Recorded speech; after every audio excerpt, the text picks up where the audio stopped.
deux choses à faire absolument après avoir acheté votre terrain. am na ñaari mbir yoo xam ne da ngeen ko war a def absolument soo leen jëndee seen terrain ba pare, sinon bon y a des risques d'arnaque aussi parce que comme niñ ko xamee Sénégal njëndum terrain dañ ko tënk ci kayit, donc c'est tout à fait il y a des procédures spécifiques qui sont mises en place après avoir acheté un terrain. On n'achète pas un terrain comme on achète du pain à la boulangerie. Donc, je suis Fatouma et pour ceux qui ne me connaissent pas encore, je suis juriste spécialisée en immobilier et dans cette chaîne-là, je parle de tout ce qui a trait à l'achat d'un terrain, d'une maison, voilà, de la construction. Je parle tout ce qui est relatif à l'immobilier, de A à Z. Voilà, donc si c'est des thématiques qui vous intéressent, n'hésitez pas à vous abonner à cette chaîne-là, à partager nos vidéos et à liker. Voilà, donc comme ni ma ko waxee tout à l'heure ñu bari dañ may contacter pour que pour ma jaay leen seen terrain, mais en fin de compte suñ la wonee seen document tu te rends compte que ñoom xamaguñu exactement njaayum terrain comment ça se passe, parce que ils achètent le terrain, ils ont juste l'acte de vente ou l'acte de cession et voilà, ils rangent ça denc ko ci biir armoire bi et c'est fini.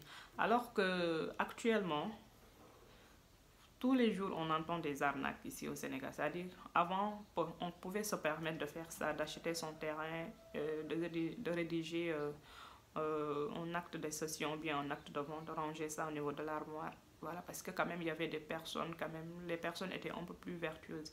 Mais actuellement, voilà, il faut bari ay njuuj njaaj, il faut bari ay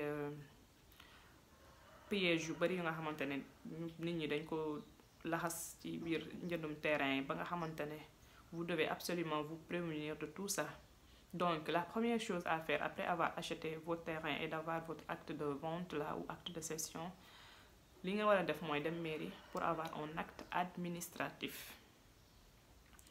Da ngeen war a dem mairie pour am acte administratif parce que au moins ça vous permet de vous enregistrer au niveau de la mairie pour que ki nga xamante ne moo leen jaay terrain bi su demee pour jaayaat ko keneen kooku noonu même su ko fekkee jënd na ko si moom su demee mairie pour enregistrer waat dafa fekk yéen enregistrer ngeen seen tour ba pare parce que dem ngeen mairie am ngeen acte administratif. Donc comment ça se passe, acte de vente boobu nga xamante ne am ngeen ko moom ngeen di jël ngeen boole ko ak 4 photocopies des cartes d'identité de votre témoin, parce que jaaykat bi day am un minimum 2 témoins, acheteur bi aussi day am un minimum 2 témoins, ce qui fait 4 cartes d'identité yoo xamante ne nga ko war a photocopier déposer ko au niveau de la mairie. Donc après loolu di ngeen war a jël acte de vente boobu noonu boole ko aussi ak plan bi nga xamante ne géomètre bi moom la leen di defaral, ngeen boole ko yóbbu ko mairie ak li ngeen di fay foofu noonu. Des fois ça tourne autour de 100 000, 150 000, 200 000, ça dépend des mairies et ça dépend aussi de la superficie du terrain. Voilà, loolu ngeen di déposer au niveau de la mairie pour ngeen am seen acte administratif. C'est important parce que soo leen ko amulee comme ni ma ko waxee tout à l'heure, ki leen jaay terrain bi mën na ko jaayaat keneen, te su ko jaayee keneen dangay gis koo xamante ne day am benn terrain jaay ko fukki nit, dañ koy dégg fii Sénégal, jaay ko ay nit ñu bari, mais ki nga xamante ne mooy perte mooy ki nga xamante ne demul mairie wala demul beneen procédure bi nga xamante ne moom la jënd wax ci tout à l'heure, demul mairie pour enregistrer wu foofu noonu au moins pour avoir son acte administratif, parce que c'est le début. Cet acte administratif boobu moom ngay yóbbu cadastre, après moom ngay mën a defaat aussi des procédures pour am bail et pour am titre foncier aussi. Donc ça c'est la première chose. Donc s'il vous plaît soo leen jëndatee terrain bu leen jël seen acte de vente boobu kese ngeen ranger ko yaakaar ne am ngeen terrain, amagoo leen terrain. Ça c'est le début. C'est le début de la procédure. Terrain kenn du ko jëndee noonu ay bind nii après mu jeex. Non, vous allez faire des procédures d'enregistrement, que ce soit au niveau de la mairie. Deuxième procédure bi nga xamante ne deuxième chose bi nga xamante ne war ngeen ko def soo leen jëndee seen terrain mooy dem impôt et domaine pour enregistrer wu foofu. Vous devez aller à l'impôt et domaine pour faire ce qu'on appelle une demande de plan avec NICAD. Moom la ñuy wax NICAD. NICAD c'est un numéro d'enregistrement, c'est un numéro d'identification cadastrale. Lan ngay yóbbu acte administratif bi nga xamante ne am nga ko mairie moom nga yóbbu ak acte de vente bi nga njëkk a am boole ko ak acte administratif bi nga xam ne moom nga am mairie boole ko ak plan bi nga xamante ne géomètre bi moom la defaral.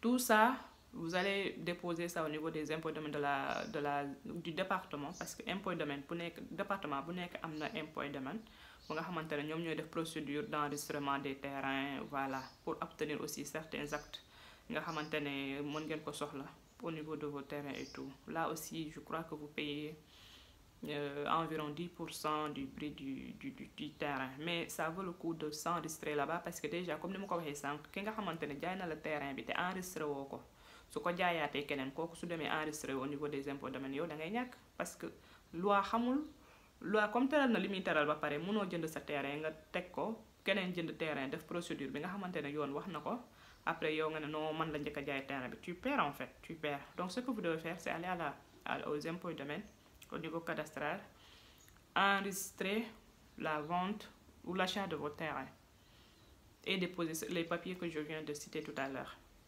L'acte administratif, l'acte de vente, le plan fait par le géomètre, daf koy jar parce que jël say millions jënd terrain ba pare perte ko noonu parce que ki la ko jaay na ko keneen ak keneen, loolu ay millions la yoo xamante ne tu le perds. Or tu pouvais te garantir ton terrain en faisant les procédures que je viens de citer tout à l'heure. Voilà, donc loolu laa waxoon ne tey dinaa ko indi, c'était deux choses yi nga xamante ne je tenais vraiment à le partager avec vous, parce que de plus en plus, bon, je m'aperçois que les gens ne sont pas du tout conscients des procédures d'achat ou de vente de terrain. Terrain kenn du ko jënd ci dem ñu defaral acte de vente nga ranger ko, non, ça se passe pas comme ça. Ça se passe pas comme ça. Terrain soo ko jëndee da nga war a topp procédure bi, au moins je dis bien, faire ces deux actes là, aller s'enregistrer au niveau de la mairie pour avoir un acte administratif et aller s'enregistrer au niveau des impôts domaines pour avoir le NICAD, parce que loolu c'est le début en fait. Je me dis que c'est le minimum à faire. Loolu noonu ngay jël le acte administratif boobu ngay am noonu ak plan NICAD boobu ngay am, c'est ce qui te permet plus tard d'avoir un bail ou bien un titre foncier. Donc ça veut dire que c'est le début de la procédure, c'est des choses à faire absolument, au moins pour garantir ce terrain, ça vaut le coup, au moins pour garantir ce terrain, parce que comme ni ko waxee tout à l'heure ki la ko jaay su ko jaayaatee keneen tu perds, da ngay ñàkk. Et puis c'est des choses récurrentes yoo xamante ne on le voit tout le temps maintenant. Les gens n'ont plus le scrupule, beaucoup de scrupules par rapport à la vente, affaire de jaay ak jënd terrain dafa bëri. Tous les jours yaa ngi dégg ay litiges fonciers, tous les jours il m'a arnaqué. Mais tamit ce qu'il faut savoir, c'est que am na yoo xam ne soo ko defee kenn du la arnaqué, am na yoo xam ne soo ko defee kenn mënu la arnaqué parce que c'est enregistré au niveau des impôts domaines. Tey su fekkee nañ ko enregistré foofu noonu, su ko jaayaatee keneen su ñëwee foofu nañ ko naan sa terrain bi jaay nañ ko ba pare. Terrain bi ngay indi nii su demee mairie pour enregistrer foofu ñun ko terrain bi am na ko moom. Donc prenez le temps de faire ces procédures là, de payer, parce que tamit dañuy gis koo xam ne non dañ ma ne non mairie da ngay fay 100 000 francs, non dañ ma ne impôt domaine da ngay fay 500 000 francs, mais tout a un prix. Il faut quand même dugal yow naka nga mën a jugalee ay millions ci jaayum terrain ba pare te jënd terrain ay millions, des fois 10 millions, des fois 20 millions nga jënd sa terrain et tu peux pas payer 100 000 francs à la mairie, tu peux pas payer 500 000 francs aux impôts domaines pour pouvoir au moins sécuriser ton terrain. C'est aberrant. C'est aberrant. Donc c'est des thèmes yooyu nga xamante ne dañ koy xel très souvent fii nii ci chaîne bi di ko expliquer fii di ko partager avec les gens pour qu'au moins ñu yeewu ci côté jënd terrain jaay terrain. Mais aussi fii dinañ fiy invité ay huissiers de justice, ay notaires fii ci chaîne bi, ñi nga xamante ne ce sont les acteurs de l'immobilier. Dinañ def ay interview construction, ay génie ay ingénieurs dinañ leen indi fii pour ñu leeral leen lu bari ci wàllum tabax ak tout ce qui a trait à l'immobilier. Bon, donc c'était cette vidéo là que je tenais à faire aujourd'hui. Restez connectés au niveau de la chaîne, abonnez-vous, c'est gratuit, et puis il y a des contenus enrichissants qu'on va faire dans cette chaîne là. So abonnez-vous, tu vas perdre des informations précieuses yoo xamante ne mënoon na la servir. N'hésitez pas aussi à partager nos vidéos, parce que tamit comme ni mu la serviré mën na servir keneen noonu, et à liker. Su fekkee am na loo xamante ne bëgg ngeen ñu waxtaanee ko ci chaîne bi, wala yoo xamante ne ci sama explication nii des na, am na yoo xamante ne comprendre leen ko au niveau des explications que j'ai donné tout à l'heure, mën ngeen ñu bind ci commentaire yi ay question mën ngeen poser foofu question yi nga xamante ne soxal na leen nekk na loo xamante ne bëgg ngeen ko xam nan la ñuy transformer en acte de vente yooyu noonu wala acte administratif nañ lañ koy defee bàyyi nañ lañ koy defee titre foncier fan ngay dem lan ngay fay toutes ces choses là mën ngeen ko poser au niveau de la chaîne. Nous on va vous répondre avec plaisir. Donc c'était vraiment gentil de nous prêter une oreille attentive. Donc merci de votre aimable attention et à la prochaine, Inch'Allah.